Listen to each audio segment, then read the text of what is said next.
welcome. Don't mind how I look because it's Sunday and I decided I am feeling well enough today to start on my coffee table that I've been trying to get to for quite a while. I've got all the wood ready. I've got my saw set up to start sawing, so I wanted to show you the process of it from beginning to end, so I wanted to just kind of go over that with you today. So let's get to it. So first I want to start off by showing you some of the supplies I used. I purchased 3 of these stairs from Home Depot. One side's rounded, the other one's squared off. And that's for the tabletop. Then I purchased this wood. It's, and the legs there are what I purchased on Facebook Marketplace. $15 for those legs. And these I'm using for the framing, and I purchased one size 1/2 inch by 4 inches and then a 1/2 inch by 3 inches. And plus the slats are in there too.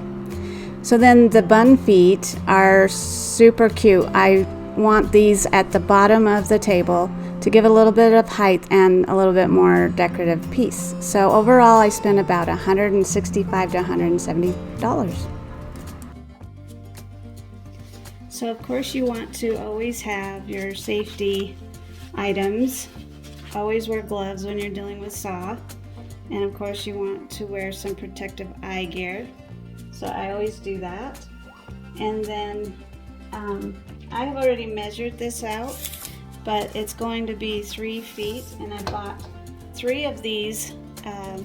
They're stairs, I guess the tops of stairs that you can put on to make them decorative. This one came with a rounded edge, but my husband took it to work and had a guy cut it for him, so I would know for sure it was cut straight because I don't have that kind of a tool to make sure. So I wanted that middle one to be cut and then use the curved sides for each end, and I'll show you that a little bit later. But I want a 3 foot by 3 foot coffee table. So I've measured this out to 3 feet,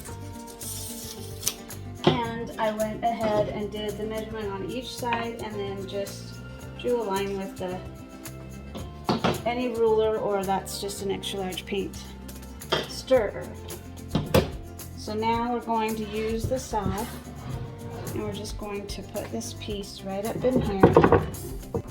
And because I am really weak and having a hard time with my hands and everything, hubby came in and rescued me, and he cut it for me. So he's just cutting one side of it on this end, and then we will flip it over and cut the other side because we don't have the right tool to cut it all the way through.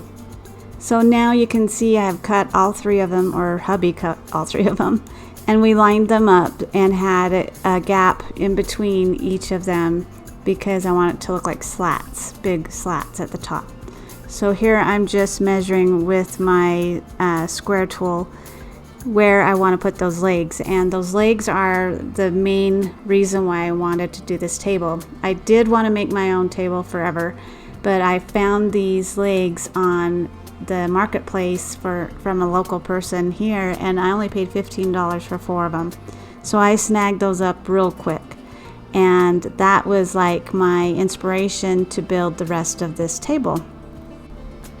So here I'm just cutting the sides that will attach the top portion to the legs, and I think I did one side 18 inches and the other side 22 because it didn't end up being a 3 foot square like I had hoped, but it's still beautiful. And hubby and I did a great job on this, and I'm so grateful that hubby helped me because I'm pretty proud of it.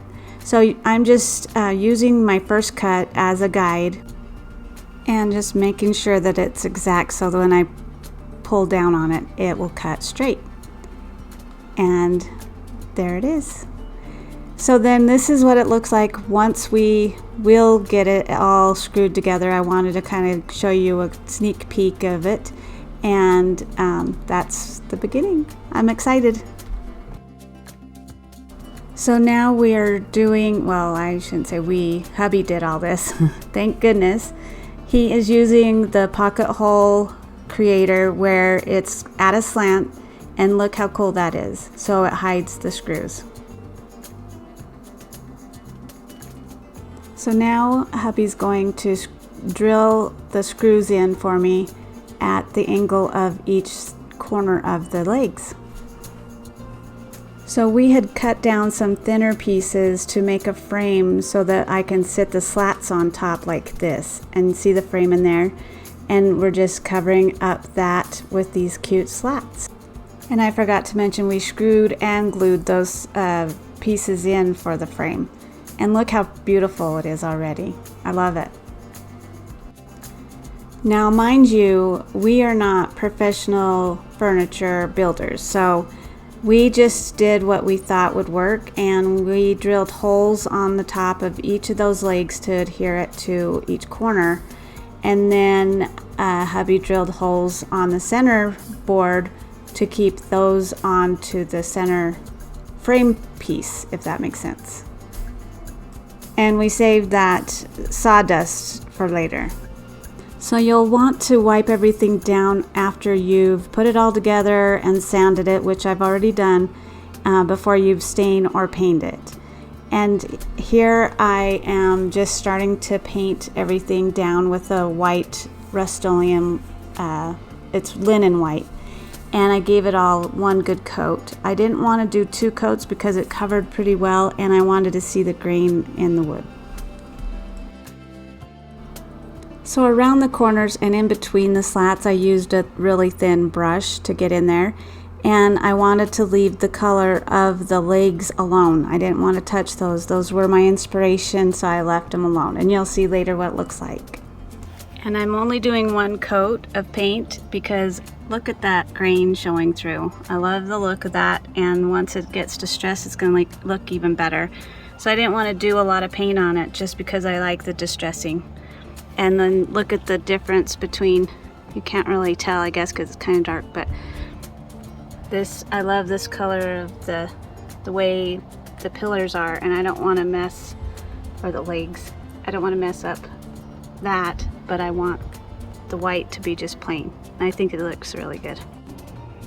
Okay, so I ended up filling the holes that we drilled down to attach the top to the table, which I probably shouldn't have done, but we're gonna try.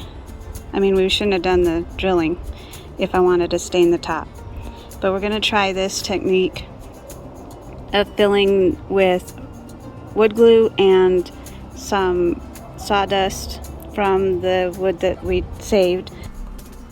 And then after it was all dried, I just sanded everything down the whole top so that it was all smooth. And I've lost the footage on staining the top, but look how pretty it turned out. I bought these bun feet on Amazon, and they were already sanded and everything, so all you have to do is paint them. They are so cool, and I just knew exactly what I wanted on the bottom of this table, and these were just perfect. So I painted them twice with 2 coats of the Rust-Oleum linen white.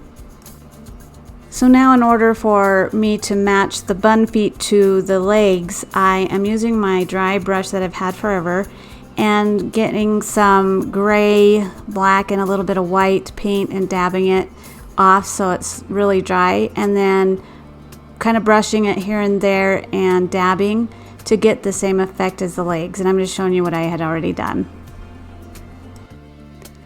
And here they are. I think I matched them really well with the legs. Let me know in the comments below what you think.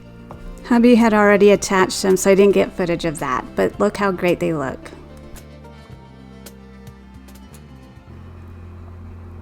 So here I'm just putting on some polyacrylic on the surface of the top and the areas that I painted. This will help protect it from any stains or scratches or anything like that. And it also helped it give it a little bit of a sheen, but a matte sheen, so it just made it look nicer, I think.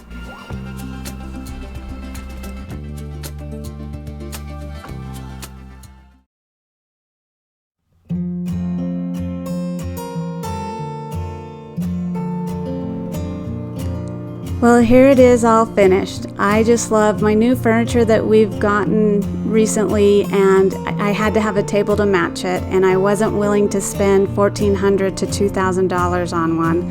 And instead, my hubby and I made this for about $170. So I'm pretty proud of it. Let me know what you think in the comments below, and hopefully you love it too. And if you haven't subscribed yet, please do so. That helps my channel out a lot, and I hope that you love my content. And please like, comment, and share this video, as that helps my channel grow. Also, make sure to hit the notification button so that you don't miss any of the upcoming videos that I have coming out that are going to be so much fun for Christmas. I have an ornament one coming up for Ronald McDonald House next week, so make sure to come back and watch that. And I hope you enjoyed this video. Thank you so much, and have a great day.